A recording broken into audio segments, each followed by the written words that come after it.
Why do they sit crooked? Your head's crooked. This way. There.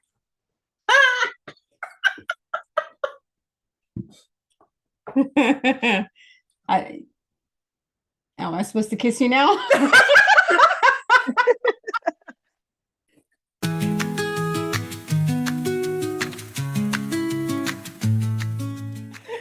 I'll kiss you, Karen. Karen, I'll kiss you. Mwah! Thank you.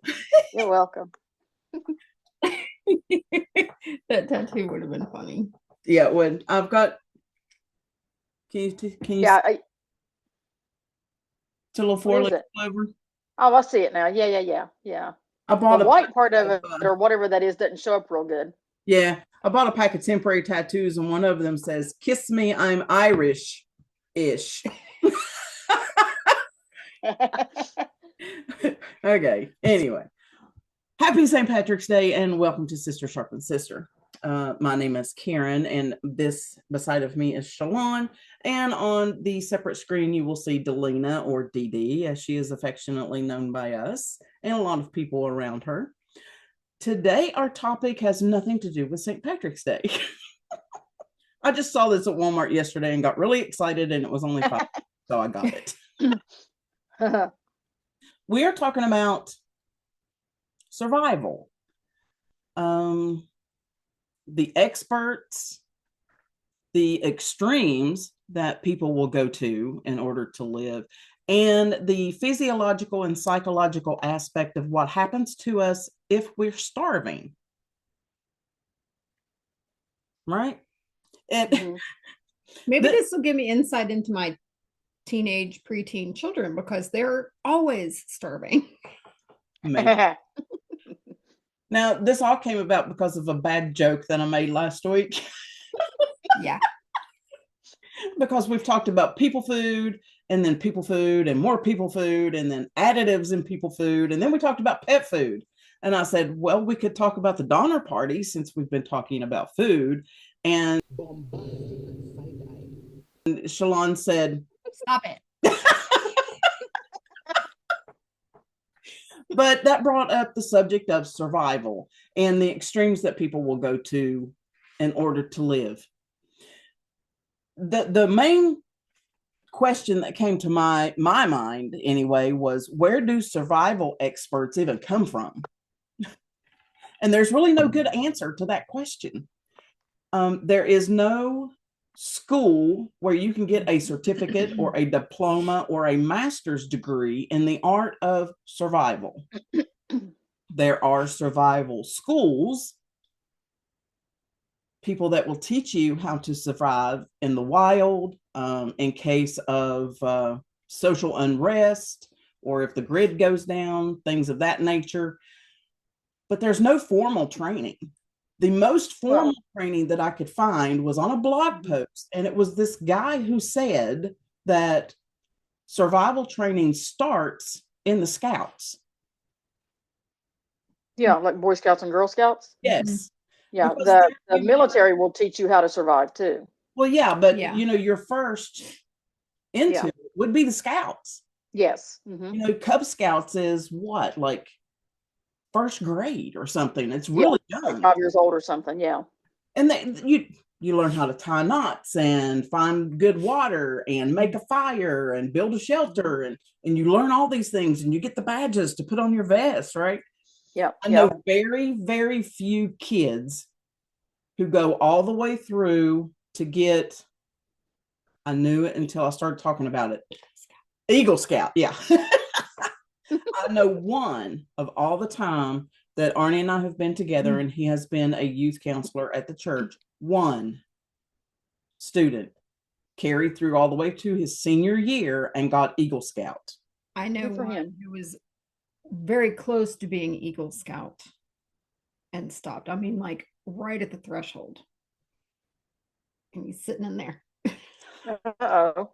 Wonder if we can go back and complete that. Is there a GED equivalent? I don't know. I don't know. I don't know any, but I do have a husband who was in the military who had survival training. So Yes. know that. Now, in the military, it's called SEER training, SERE, SEER, SERE. It is training from the Air Force in survival, evasion, resistance, and escape. And the Air Force trains all of the military branches. They train the Coast Guard, they train the National Guard, they train SWAT officers if they want to go do it. It's the Air Force that does it. Wow. Mm-hmm. Yeah.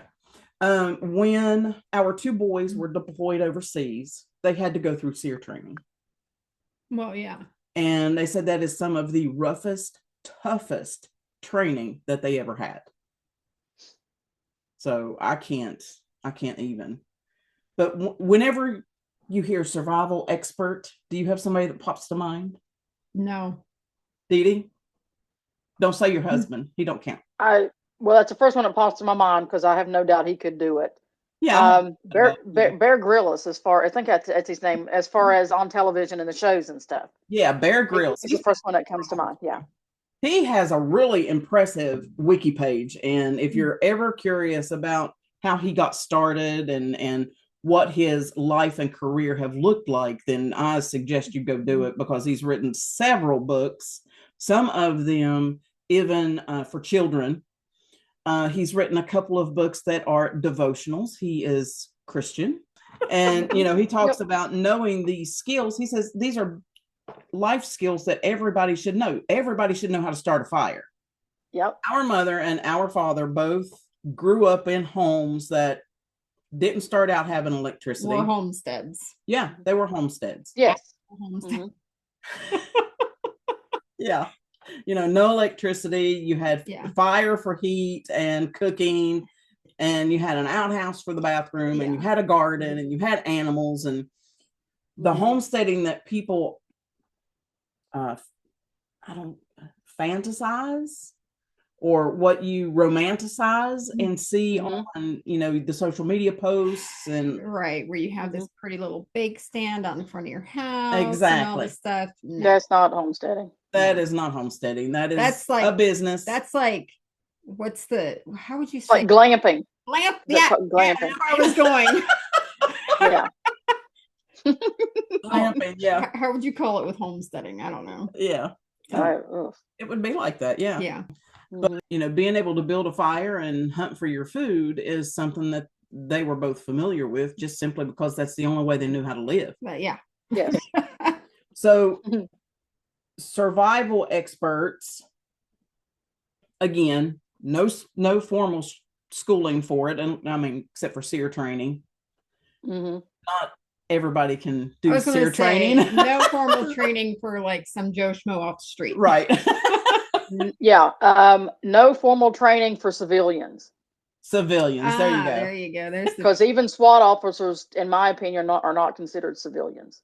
No, I don't think officers are civilians. No, they're not. No. Yeah. Yeah. Let's see. Bear Grylls.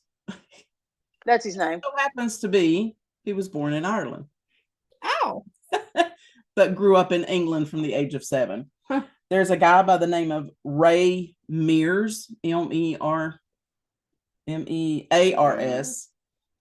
He is also British, and he was like a survival guy before Bear got started.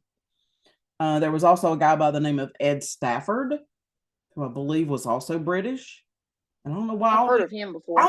How much wilderness is in England that all these? I don't know. Those 3 guys, though, were SAS officers. All 3 of them. Oh, okay. And the reason, it's like special forces for the English. Yeah, the reason that Bear Grylls is not why he had to leave the SAS was a parachuting accident. He is one of the few people to survive a fall from 1,600 feet in the air. I believe that was the number that I read. His parachute failed. It may have been 16,000, but I don't think that's accurate. Oh. That's like airplane No. flight. Let me see if I can look at it real quick. Personal service.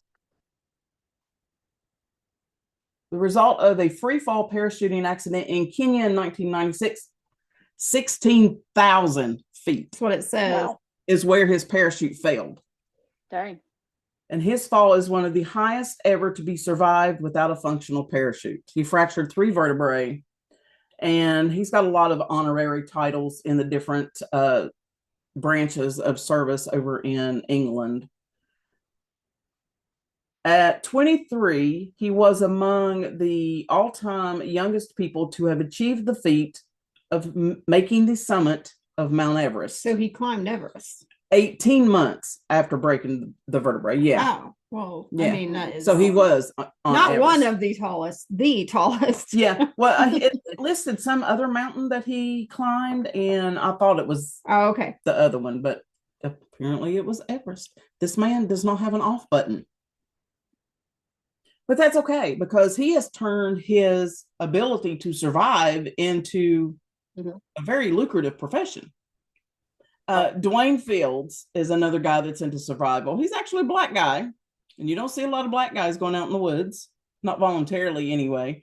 And he said that one of the reasons why he started doing survival is because he saw that Black British people didn't think that going camping and learning survival skills was for them. And he said, Okay. It is.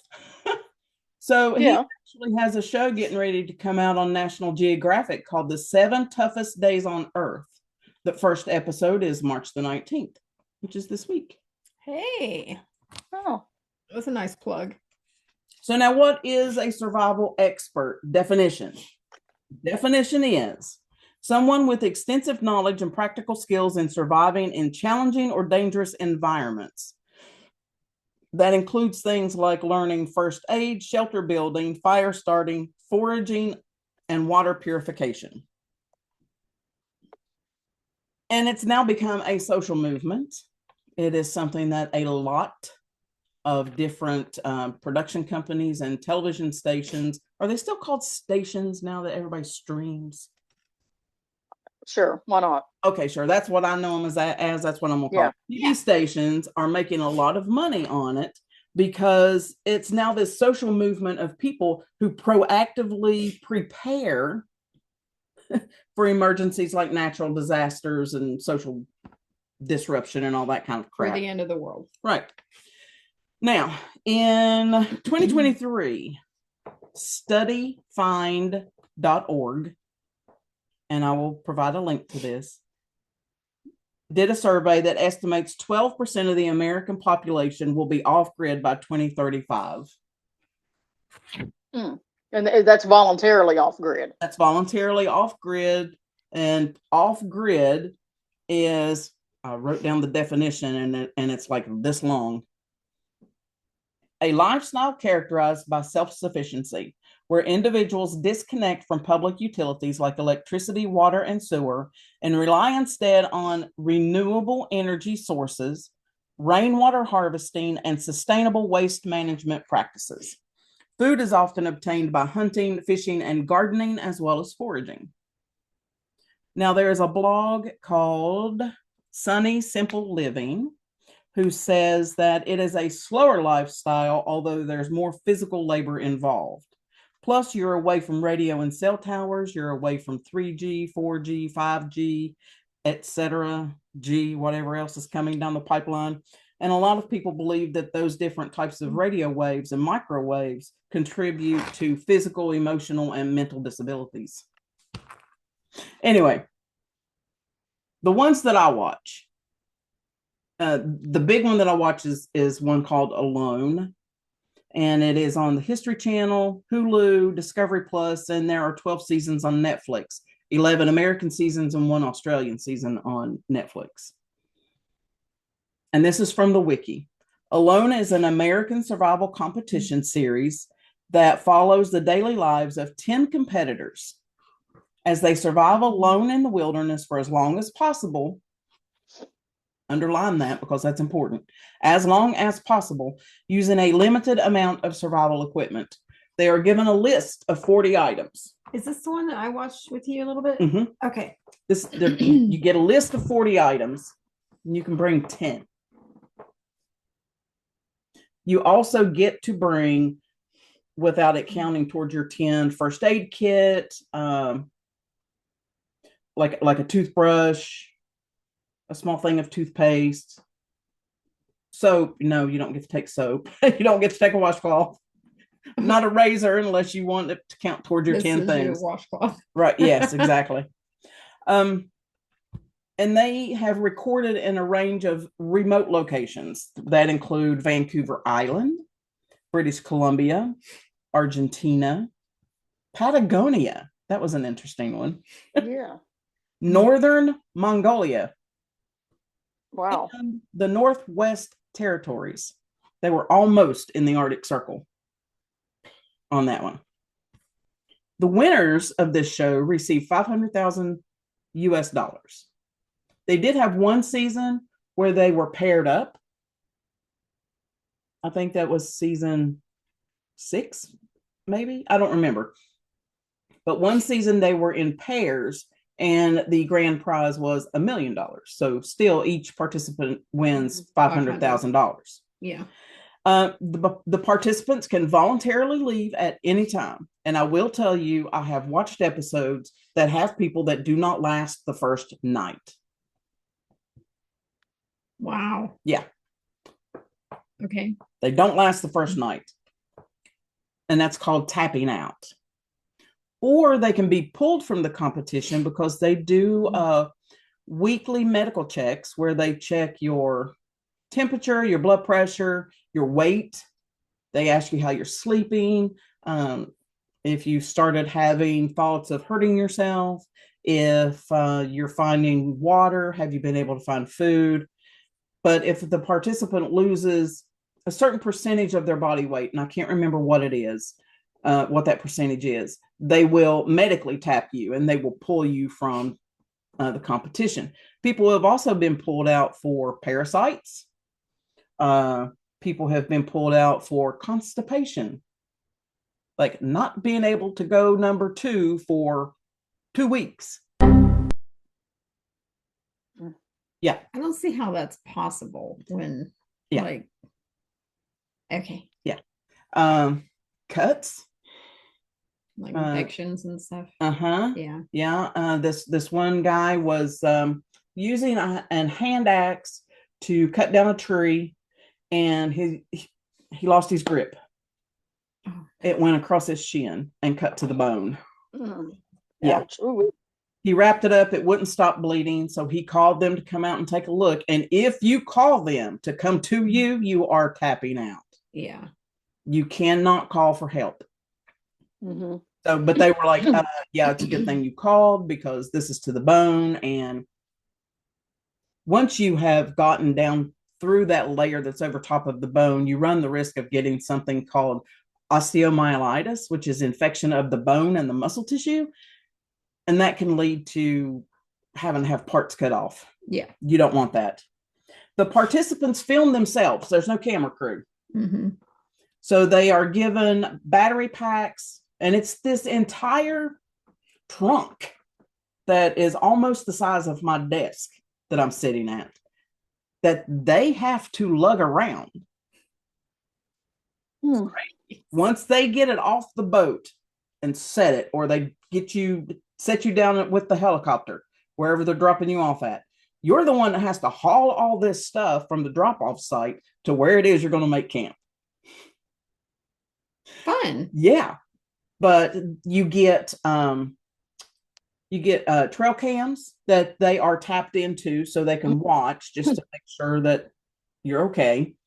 They take the SD cards out and they switch those out every time somebody gets their medical check. You get fresh batteries and stuff like that. No flashlights.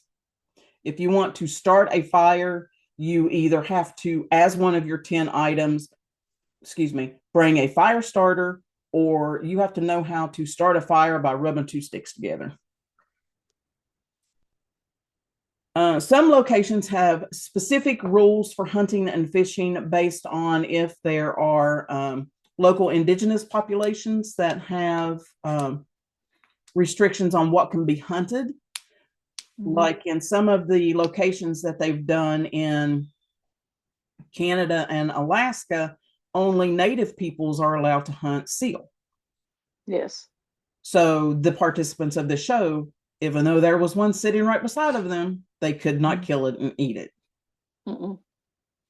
So, and there are some locations, like I think it was either in Patagonia or northern Mongolia, where there was this one rodent that was a protected wildlife because it was almost extinct. Mm-hmm. And they were everywhere where this guy was. And he caught one in his trap and had to let it go. Oh, wow. Yeah. He said that hurt. Yeah.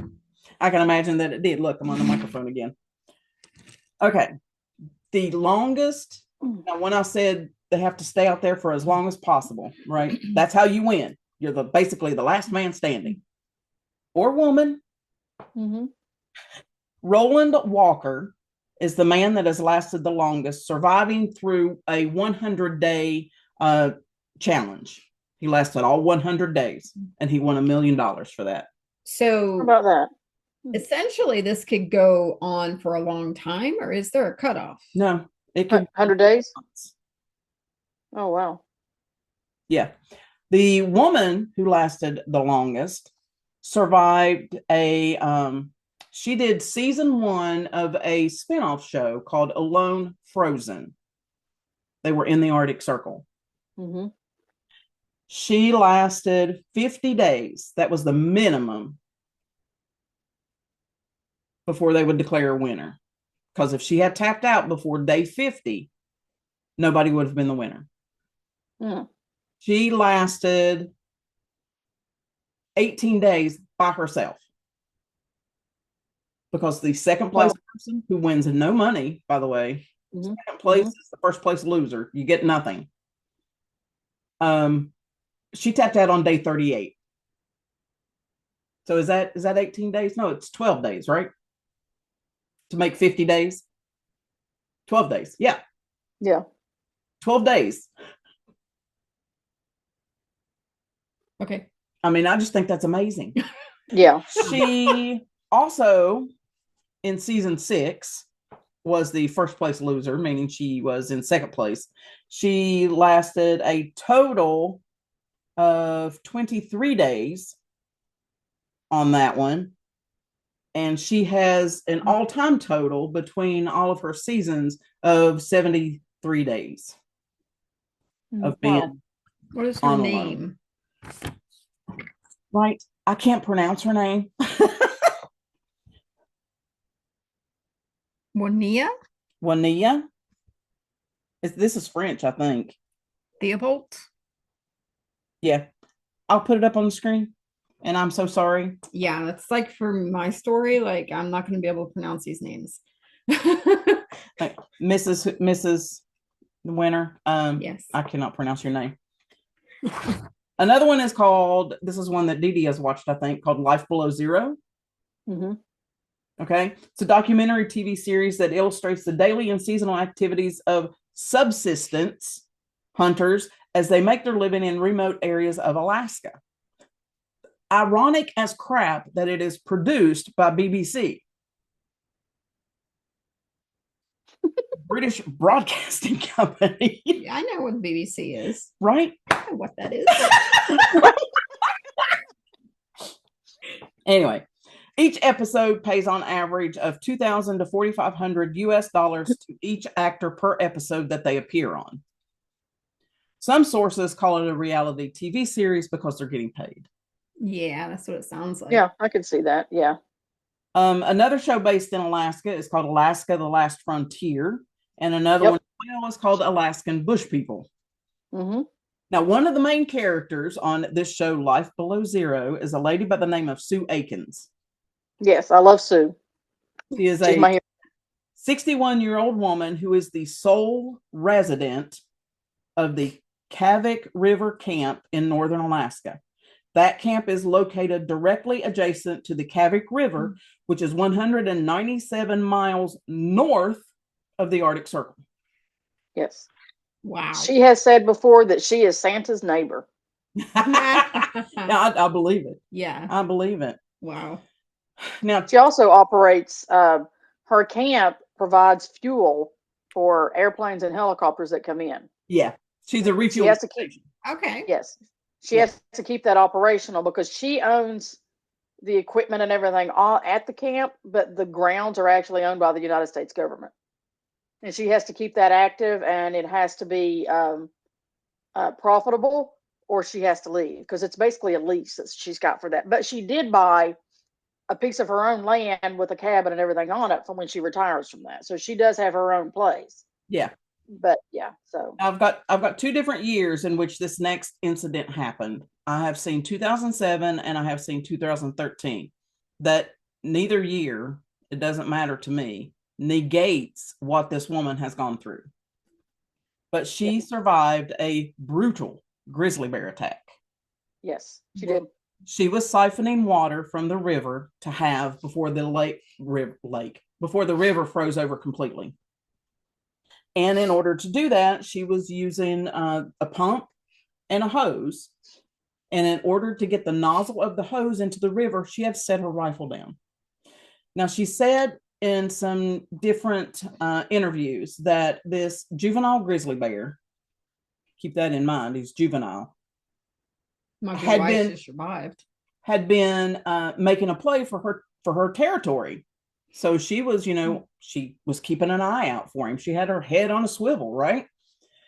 She set the gun down. She sticks the nozzle into the water, and he gets her by the freaking head and drags her off. Yeah.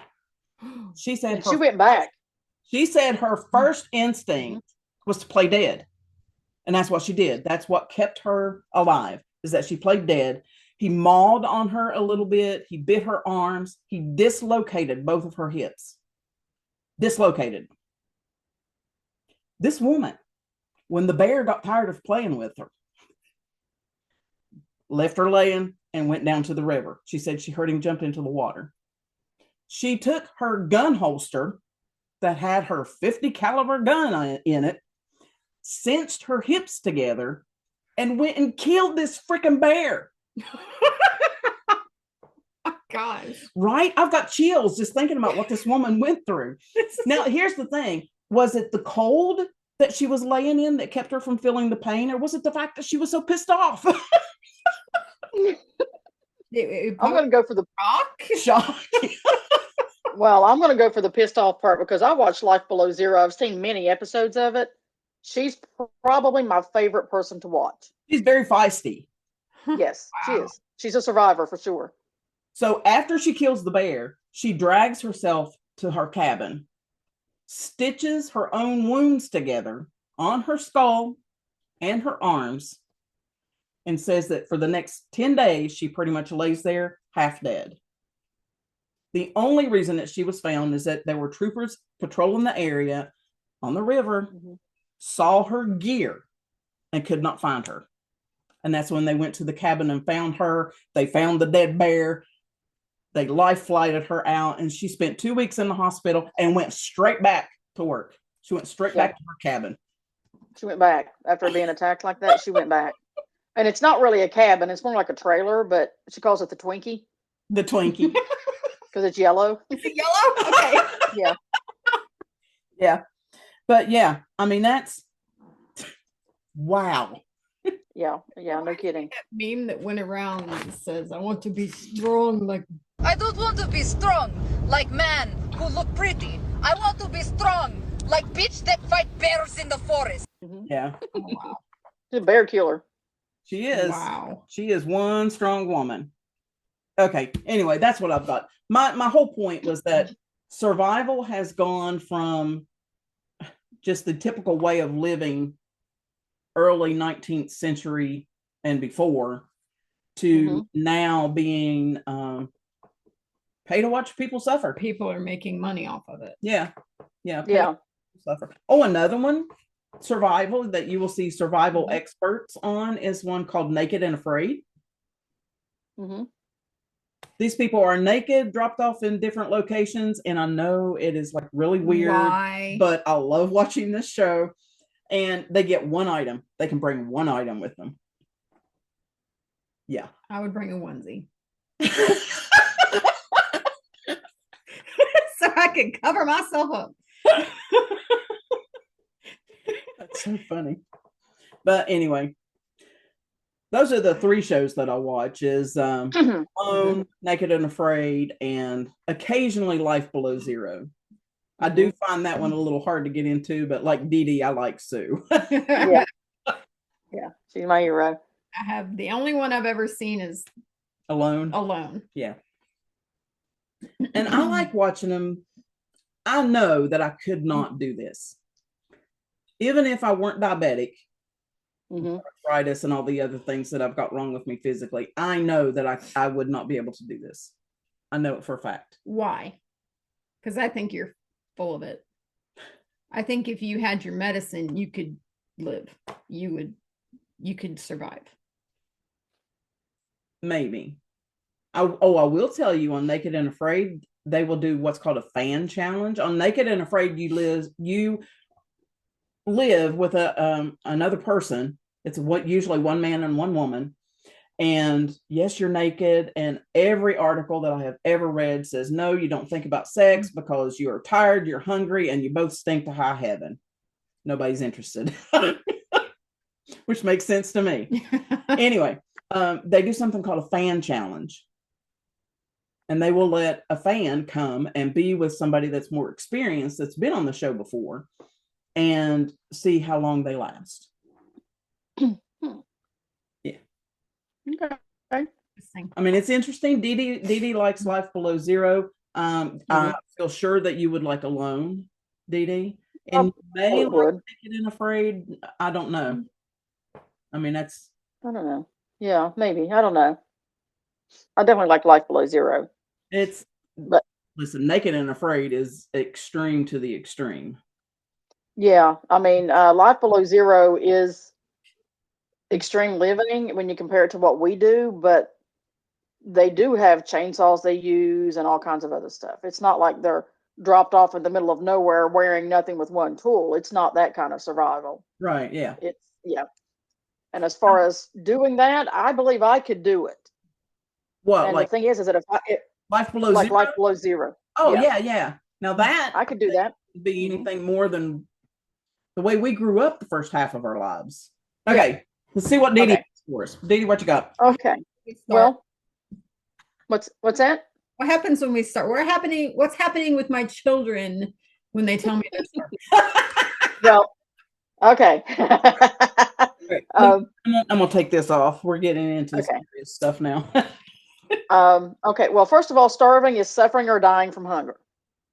Okay, and I'm gonna start off with the physical things that happen to our body, and I got to tell you, it's not a small list. So I'm not going to go through everything. So what I'm going to do is I'm going to list some things which happen to our bodies, and then I will go back and briefly discuss them. Okay. So what I've got is a list. It's fatigue, weakness, loss of appetite, gastrointestinal issues, dizziness, headaches, decreased need for sleep, edema, hair loss, and cold intolerance. Man, some of those things I would like to have now. Yeah, no kidding. Not the hair loss. Decreased need for sleep, really? Yeah. I'm going to talk about these, and I've got a lot of websites available. I may say I've got a website for this to share with Karen, but I've got lots of them. So even if I don't say I have one, I'll probably have one. So I'm going to get a bunch of them. We'll share with so Karen can share them. Now, the first thing I want to talk about is fatigue is not the same as being tired. No, that's completely different. No. Yeah, I don't think people understand what fatigue really is. They don't, because they'll go, oh, I'm so fatigued, and they have a good night's rest. I'm not fatigued anymore. That's not fatigue. That's being tired.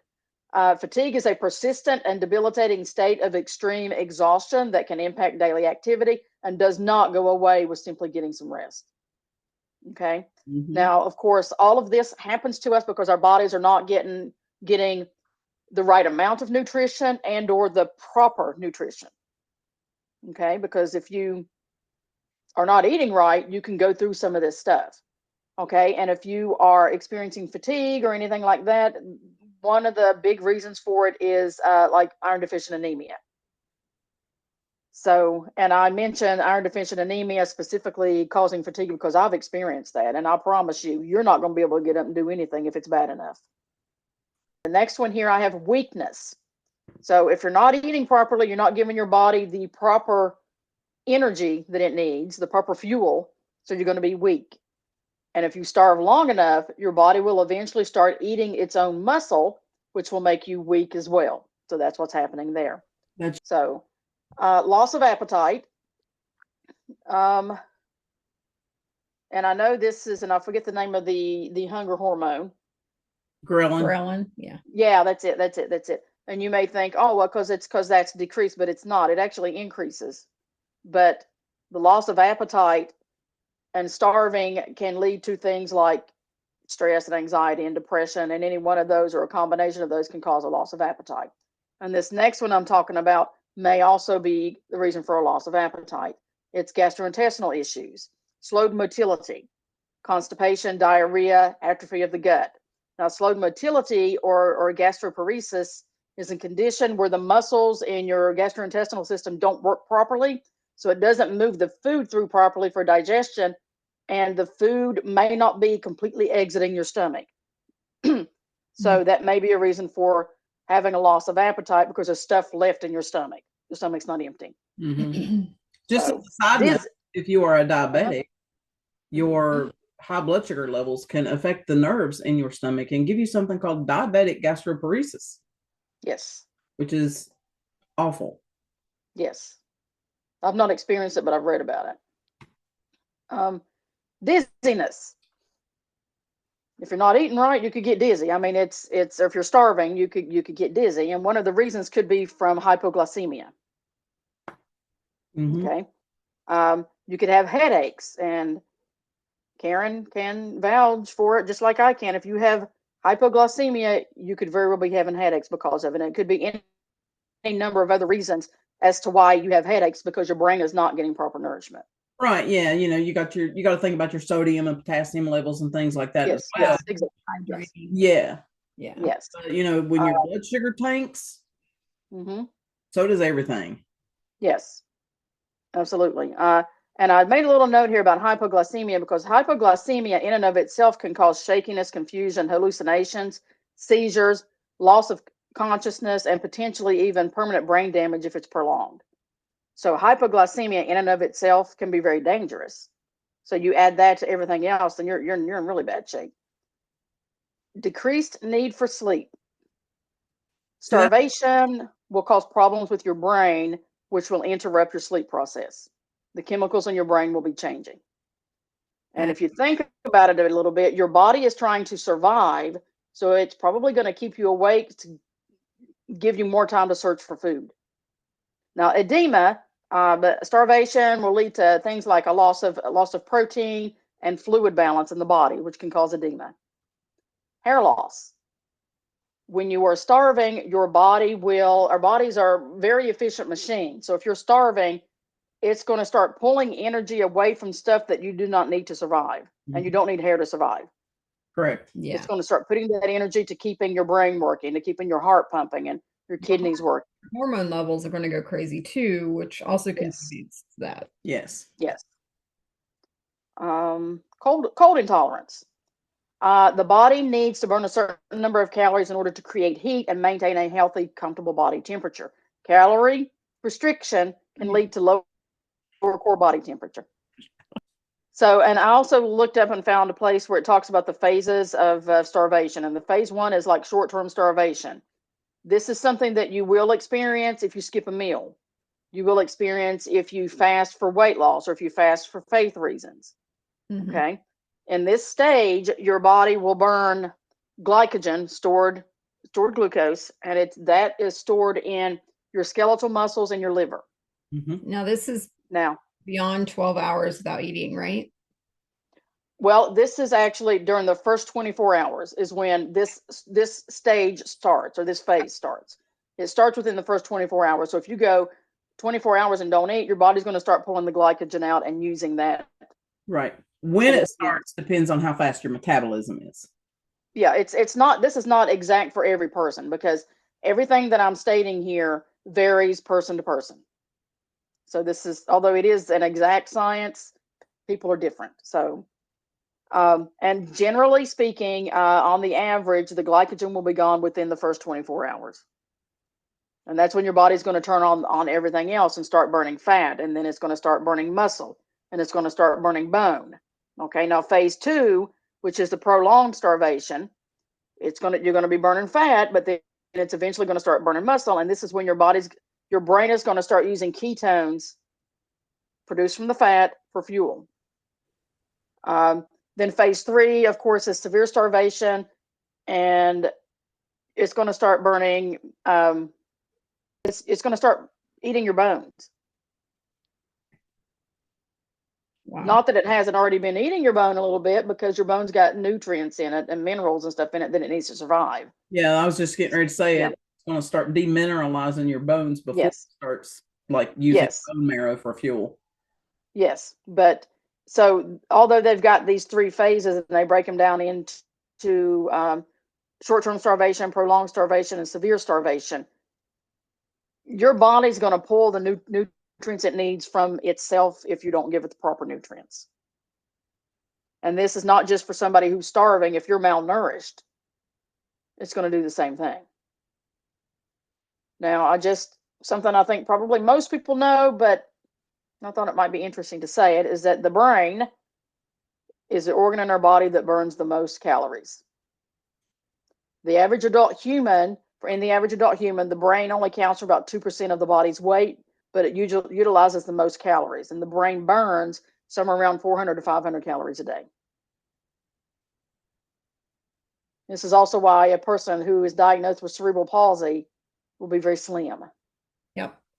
Because their brain is way more active than ours, and it's burning way more calories. Psychological troubles. This was difficult because I couldn't find any specific information. I probably could have if I'd kept at it, but I got frustrated and stopped. But I could not find any specific information about forced starvation. What I found was about eating disorders. Because if you have an eating disorder, you could be starving. I would have looked up stuff about the Holocaust. I did.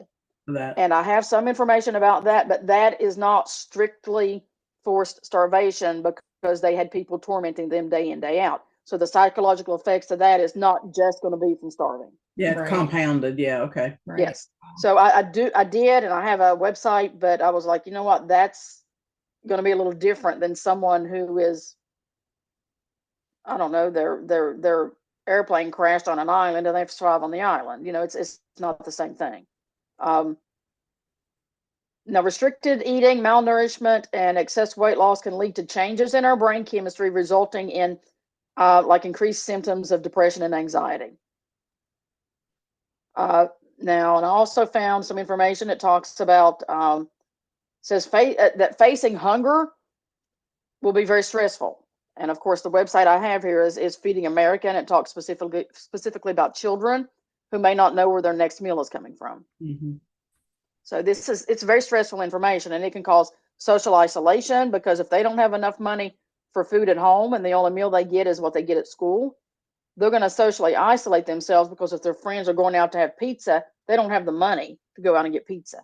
They're going to socially isolate themselves. So it can create all kinds of problems. Now, if you're like surviving on that island your plane has crashed on, you're already going to be socially isolated. Right. But so that still has some psychological effects. Which can be depression, stress, apathy, anxiety. It can be any one of those. Let me see here. A starving person's thoughts and actions become increasingly focused on food, leading to a constant preoccupation with hunger and the search for sustenance. Starvation affects the brain, leading to difficulty concentrating, memory problems, and impaired decision making. It can cause significant mood swings, leading to irritability, anxiety, and even periods of intense sadness or depression. So the psychological ramifications is a lot of stress, depression, anxiety, apathy, which can be dangerous, because if you're apathetic, you just don't care. Mm-hmm. Yeah. That can be very dangerous if you're trying to survive. Oh, yeah. Yeah. So that's what I've got on psychological stuff. You've also got fear because you're I was going to say, when you were sitting there talking about that, and just the thought of being on a plane that crashes and there's nobody else around, how afraid I would be. Yeah. Fear is a big factor, not only from maybe not knowing where you are or what's going to happen, but fear of not having anything to eat or having any water to drink or anything like that. Yeah. Now, how long a person can survive, that depends. Do you have water and no food, or do you have no food and no water? What do you have? So you can actually, if you have water, you can actually survive up to several months with no food. Right. But if you don't have water or food, depending on the person and their health and where they're trying to survive, you're looking at 3 to 7 days. Viewer discretion is advised. All right. So when we talked about extreme survival, the first place that my brain went is to a movie that I saw when I was a teenager.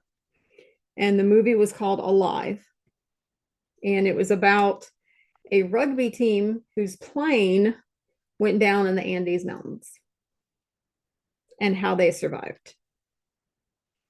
And I remember Mother, because it came out in 1993. I was 12 years old.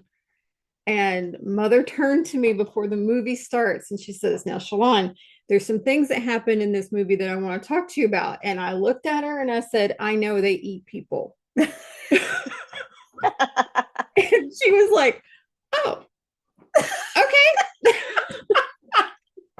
Like, I had seen the previews, I'd heard people talking about it, like I knew what was going to happen. But that's what they resorted to survive. Yeah. Mm-hmm. Same thing with the Donner Party, but that was, I don't remember exactly when that happened. Not that I was around for when that happened, but that was like in the 1800s or something, I think, maybe even before then. Well, if you were around, please share your longevity secrets. If you were there, yeah. What kind of tea are you drinking? All those visits to Florida and the Fountain of Youth.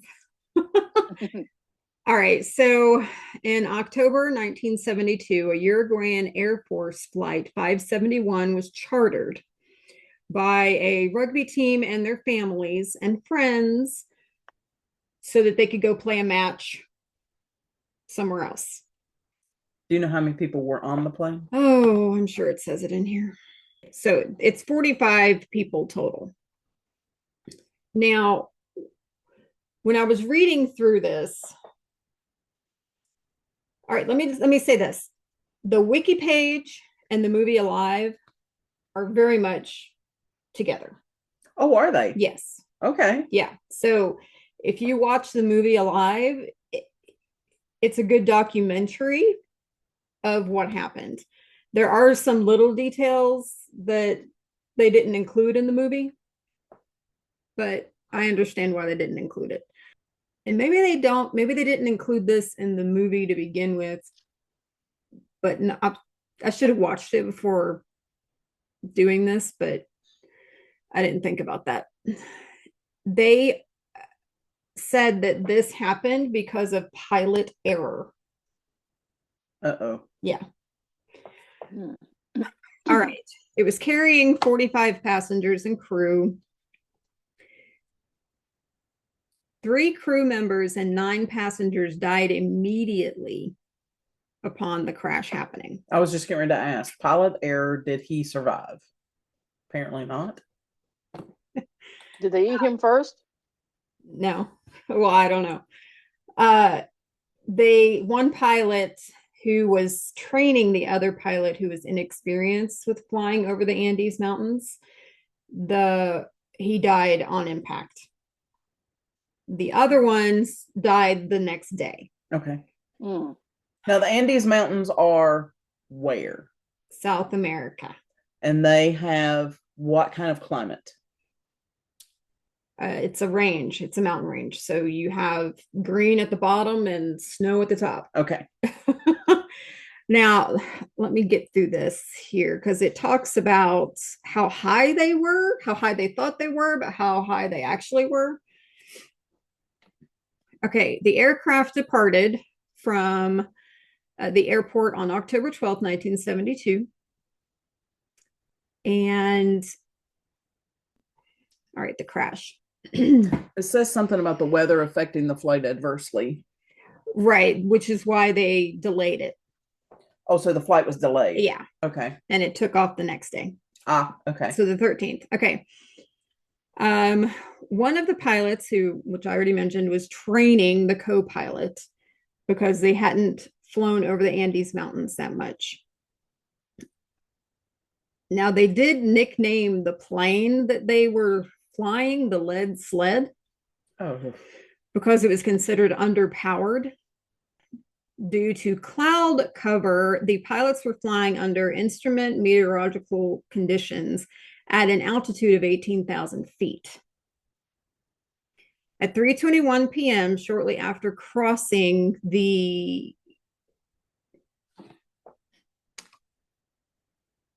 Planchon is how I would pronounce it. Planchon Pass, one of the pilots notified air controllers that he was expected to reach Caraco a minute later. While some reports state the co-pilot incorrectly estimated his position using dead reckoning, he was relying on radio navigation. For unknown reasons, he did not see the aircraft's VOR DME navigation radio displaying the bearings and distance to Caraco. So he thought he had gone to a certain point where he would then turn and start descending, but he hadn't gotten to that point yet. Is basically what happened. So he started descending in cloud cover. He was still in the Andes Mountains. Oh dear. Yeah. Wow. Yes. The aircraft started encountering severe turbulence. Nando, one of the rugby players, who is actually a very main character in the movie and in the survival of the people that survived the crash, he recalled noticing how rapidly they were descending into the clouds. And at first they joked about the turbulence until they saw that they were actually flying a little too close to the mountains. I cannot imagine the fear. Yeah. And basically they come out of the clouds and the pilots see a big mountain in front of them. They try to pull up and they just can't clear it. So it hits the mountain, rips the tail off of the plane, wings come off, and this tube, this lead sled, as they called it, goes down the glacier. And then once it impacts, it sends all of the chairs, they come undone from the floor. Everybody just goes forward into the fuselage. Oh gosh. That impact killed one of the pilots, trapped the other one to where they couldn't get him out. And then he passed away like the day or two later. Of the 45 people aboard the aircraft, 3 passengers and 2 crew members in the rear section of the fuselage died when the tail cone was ripped off. And it mentions their name, and Karen can do a list because I don't want to try to butcher these people's names. I can't try to pronounce them. Let's see. Also during the crash, another section of seating went out the back of the fuselage as well. Of those people, one of them did survive because they found them having walked away from the chairs. Okay. Wow. But, they found him a lot later. And of course, at that point, he had passed away. When the fuselage slammed into the snowbank, the remaining seats broke loose from the floor, compressing the passengers against the forward bulkhead. The team physician, his wife, and several people were killed in that moment. Of all the people? The physician. The one you need. But a couple of the rugby players were medical students. Oh, wow. So 33 passengers and crew survived the first day, although many were obviously critically or seriously injured. Their wounds included broken legs, compound fractures. None of the passengers that had the compound fractures survived, obviously because of infection and not having any antibiotics or any way to keep everything clean. Compound fracture is the one that breaks the skin. Yes. Thank you. I didn't even think about saying that. You're all right. Nando, who's one of the main characters, actually had a skull fracture, and he was unconscious for several days after the flight, and he didn't realize what had happened. Wow. That's probably a blessing. Yeah. Now, one of the gentlemen, and they show this in the movie, but they don't show it to the detail that it is on Wiki. One of them had a piece of metal stuck in their abdomen. Oh, okay. And in the movie, he walks up to one of the medical students and he's like, "Hey, can you help me with this?" And the medical student is like, "Yeah." And in the movie, he just rips it out and he's like, "Okay, now you're good." Oh my gosh. But when that happened, part of his intestines actually came out. Oh. Because of how deep it was. He was eviscerated. But he bandaged himself up and started helping people. Wow. All right. So obviously the plane wasn't accounted for. They send out search parties. The search parties are called off kind of quickly because of the weather and also because they were looking in the wrong spot. Oh, because where he said he thought he was when he radioed. Oh, no. Yes. So they clear out the fuselage and make it a shelter. Excuse me. There was an avalanche that happened and packed the whole fuselage full of snow. These poor people. I know, it's amazing. It's amazing. I mean, extreme survival. And this also says that several of the people had never even seen snow because they lived on the coast. Like they didn't experience it. Wow. So the clothing that they had was not warm. They didn't like surviving like snow blindness and stuff like that. They had to find ways to make sunglasses so that they could go outside. It's amazing. They took the backs of the chairs that were aluminum, and that way they were able to make a place where the snow could be melted into like wine bottles and stuff. So they could drink it. So that they could have water. How did they make fire? Oh, it doesn't say that in this. What do you remember from the movie? From the movie, I remember they were burning money. I guess, yeah. Not going to do you much good there. No. All right. Somebody probably had matches or a lighter or something. Yeah. Yeah. It doesn't say it in here, and I don't remember how it was in the movie. They had very little food to eat. They found 8 chocolate bars, 3 small jars of jam, a tin of mussels, a tin of almonds, a few dates, some candy, dried plums, and several bottles of wine. And it was rationed, obviously. And they were far above the timberline, so there was no vegetation, no animals to hunt, nothing but ice, snow, and rock where they were at. So it's not like they could go out and find a tree with a squirrel in it. Knowing rescue efforts had been called off and facing certain death from starvation, the survivors gave each other permission to use their bodies as food in case they had died. Canessa, one of the survivors, described the decision of eat the dead. Our common goal was to survive, but what we lacked was food. We had long since run out of meager pickings we found on the plane, and there was no vegetation or animal life to be found. After just a few days, we had the sensation that our own bodies were consuming themselves just to remain alive. Before long, we would be too weak to recover from starvation. We all knew the answer, but the answer was just too terrifying to contemplate. The bodies of our friends and teammates preserved outside in the snow and ice contained vital life-preserving proteins and would keep us alive. But could we do it? For a long time, we agonized. I went out in the snow and prayed to God for guidance. Without his consent, I felt I would be violating the memory of my friends and that I would be stealing their souls. Wow. We wondered whether we were going mad to even contemplate that deed. The decision was not taken lightly, and most of the dead were classmates, close friends, and relatives.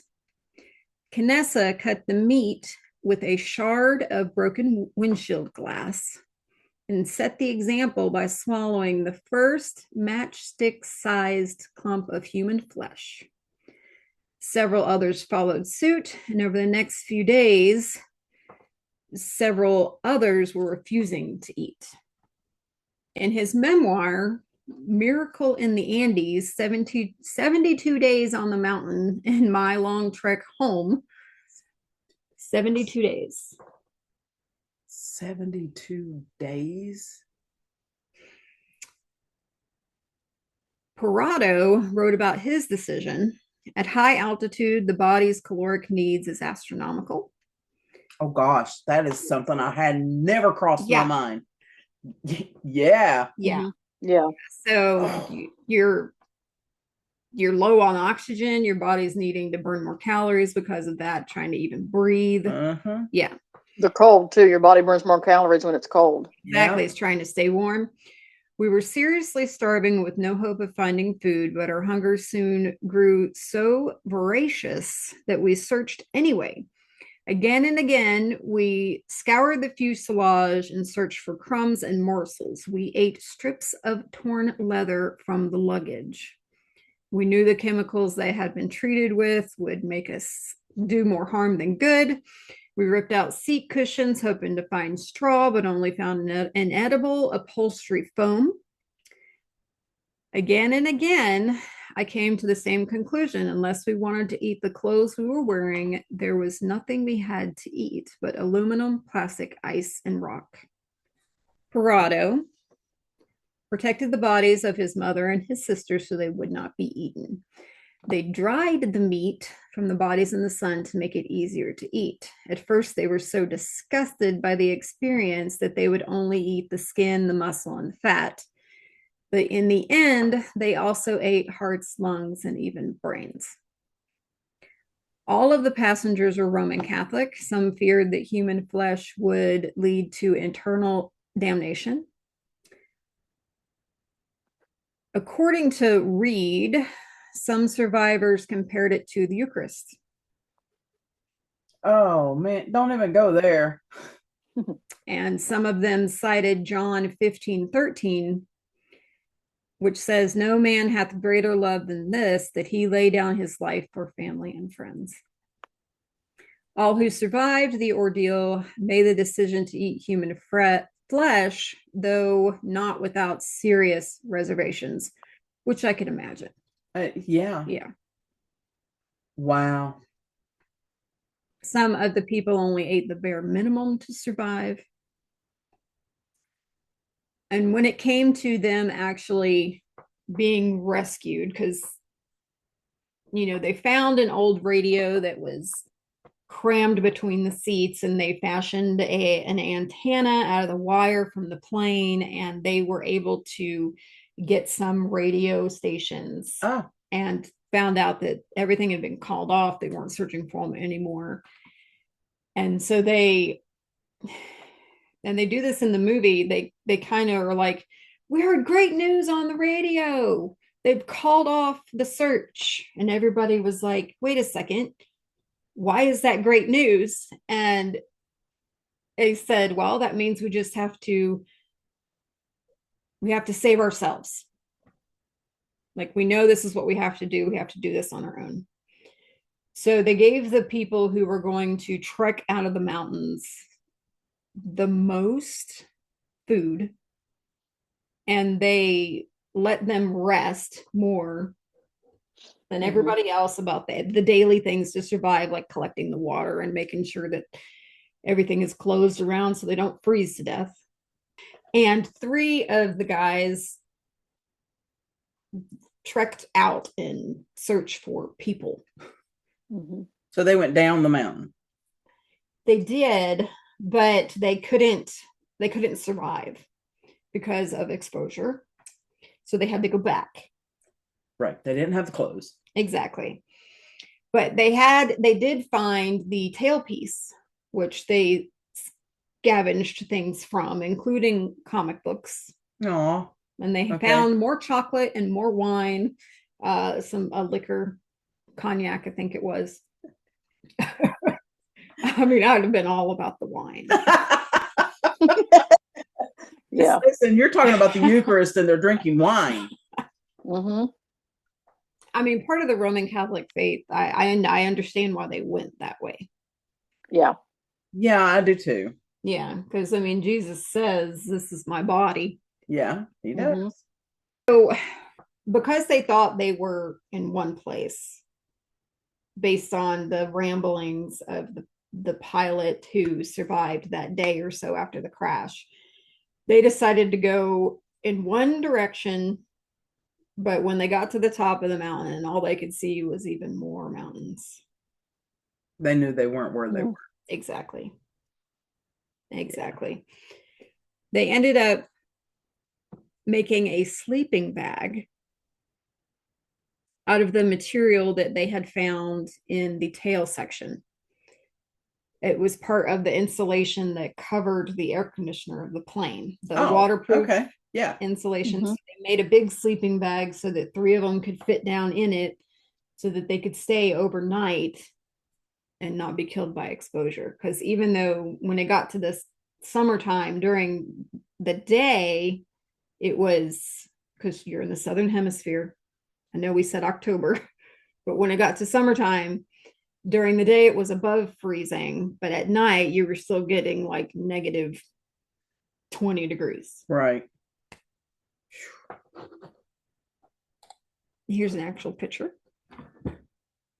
And this picture, like, they really, in the movie, they really make the guys, they look like this. Really? Yeah. They do a good, I think the movie is done well. I'll include this actual picture from the wiki page. Yes. Oh, let's see. They ended up, it took a week, 10 days for them to hike out of the mountains. They ended up having hiked like 38 miles. Wow. To be able to find somebody. And when they found the person, it was actually on the other side of a river. And this person was they took care of donkeys. Donkey husbandry? Hold on. Okay. Speaking of husbandry. Yours is about to come through the door. Come through the door, yeah. Okay, the person that they found on the other side of the river was a mule skinner, which is a person who transport goods using packing animals, especially mules. You will hear my dog drinking. His water bowl is just to the left of Shalon. He's been out on a walk with my husband and they just got back. So he's a little bit thirsty. All right. So he finds the mule skinner on the other side of the river, but the river is so loud that he can't really talk to him. So the next day they write a note and throw it with a rock across the river. And the note says, "I come from an airplane that crashed in the mountains. I am Uruguayan. We have been walking for 10 days. I have a wounded friend up there. In the plane, there are still 14 injured people. We need to get out quickly and we need to know how to. We don't have any food. We are very weak. When are you going to come get us? Please, we can't even walk. Where are we?" Wow. It really is an amazing story of how these people survived. And they ended up having to do a helicopter rescue. And the helicopter rescue took 2 days because of being on the glacier. The helicopters were only able to put down one of their feet. Oh, yeah. One of the runners. And then, so they packed on some survivors, and some of the rescuers stayed with the other survivors on the mountain for one more night before they came back the next morning and got everybody to safety. Mm.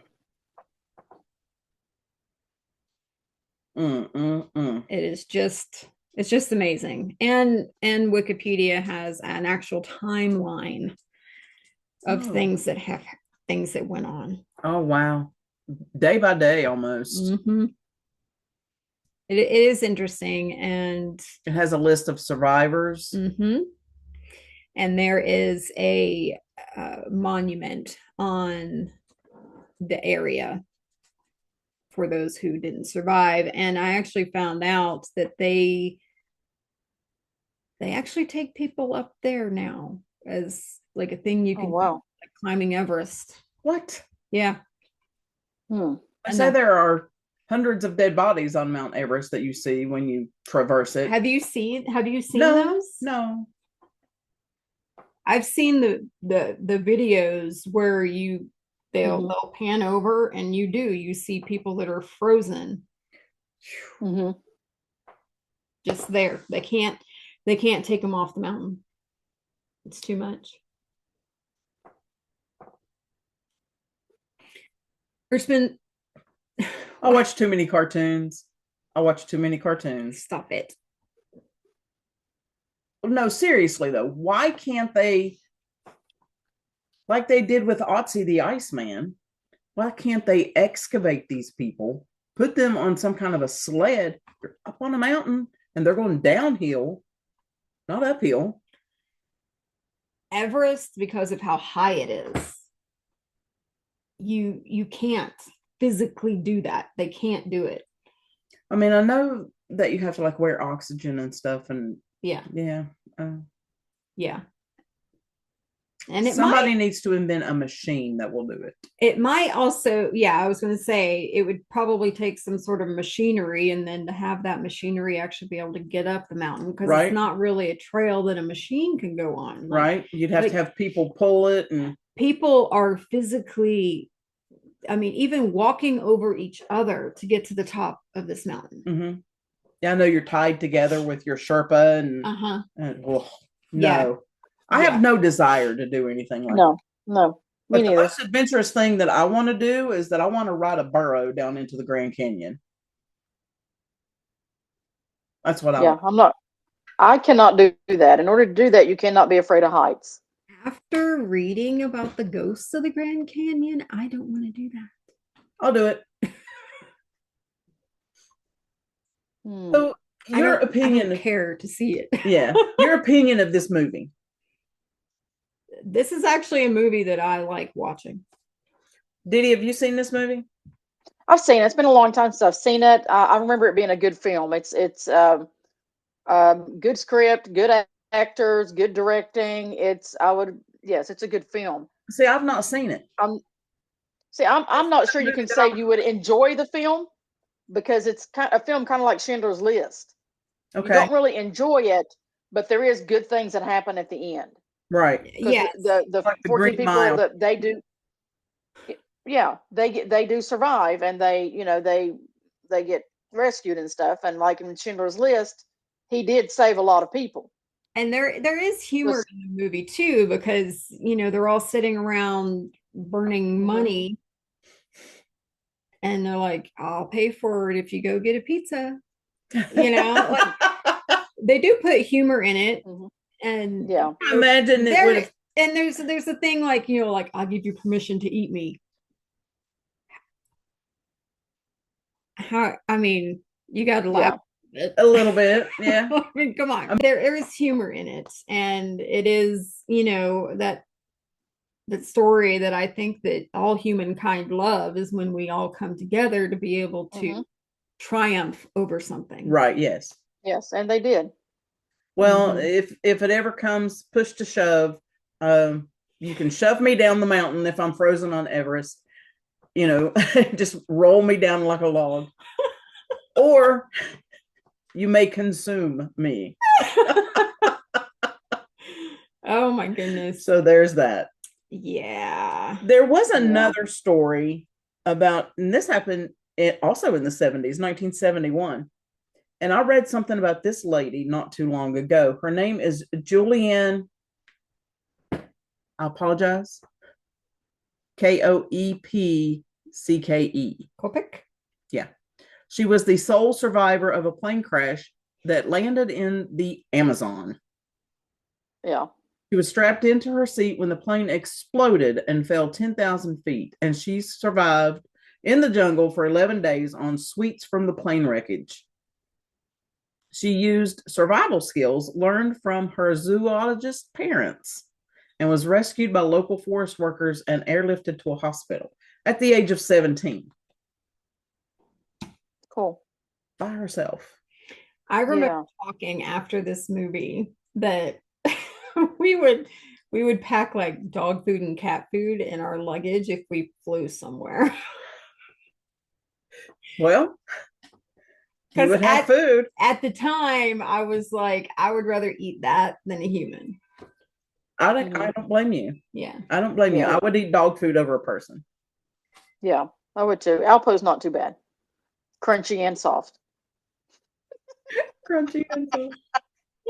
I've actually eaten Alpo, not because I had to, because I was a kid and I would do just about anything when I was growing up. And I just wanted to see what it tasted like. So I ate it. Yeah. I remember eating Buddy and Jane's dog food that they had for their dog. I've never eaten dog food. Let me just say that. You want to try some? No, I'll pass. Although I do think you should be able to eat your dog's food. I do think a person should be able to eat dog food and not be you. Yeah.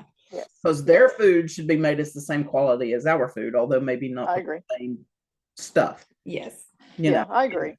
I agree. There's one thing I forgot to mention when I was doing my part is that if you are overweight, you will survive longer if you're starving. Yes. And that was going to be my thing is that, you guys wouldn't get the chance to eat me because I'm going to outlive you both. Thanks. You know what's sick is I was in the shower. Oh, okay. Shower thoughts. Yummy Coke. So they crash and the initial people pass away. Yes. I think that they tasted better than the ones after the avalanche that they had to consume because of how stressed and how depleted those bodies already were. Oh, I see what you're saying. They would have been more nutritious. And my mind went to game versus domestic animal and the difference in the flavor. Oh. I don't know why that thought crossed my mind, but it did. And I was like, oh my gosh, I'm turning into Karen.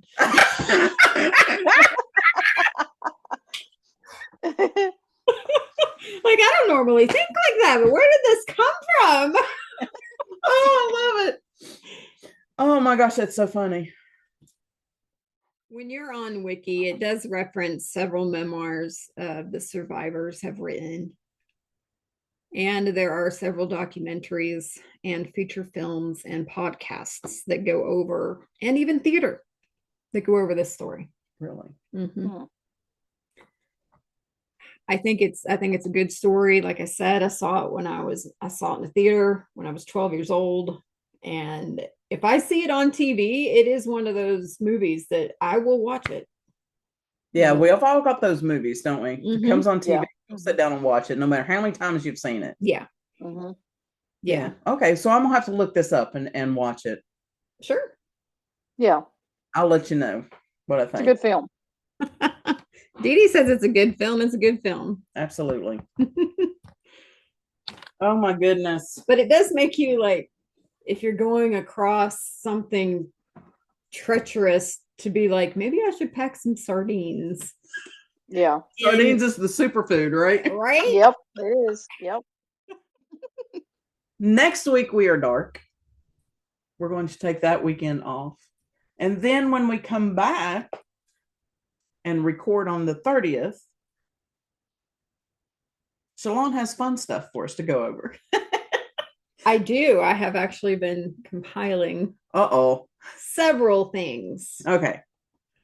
I have no idea what the topic is, but fun is the only thing I know. It's fun. It's, movie lines, songs from a movie. Oh, okay.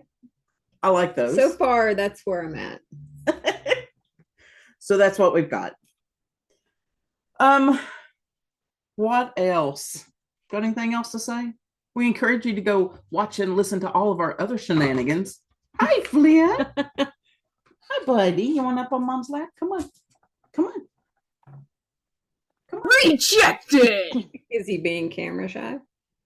No, he's just being a weenie. Come on. Well, Dee Dee, 2 weeks. We'll see you on the 30th. Yeah. Okay. Okay? Yep. See you in chat. I'll be here. I'll be there. Okay. Love you. Love you. Bye. Bye. Bye. Oh, Flynn says bye. Bye, Flynn.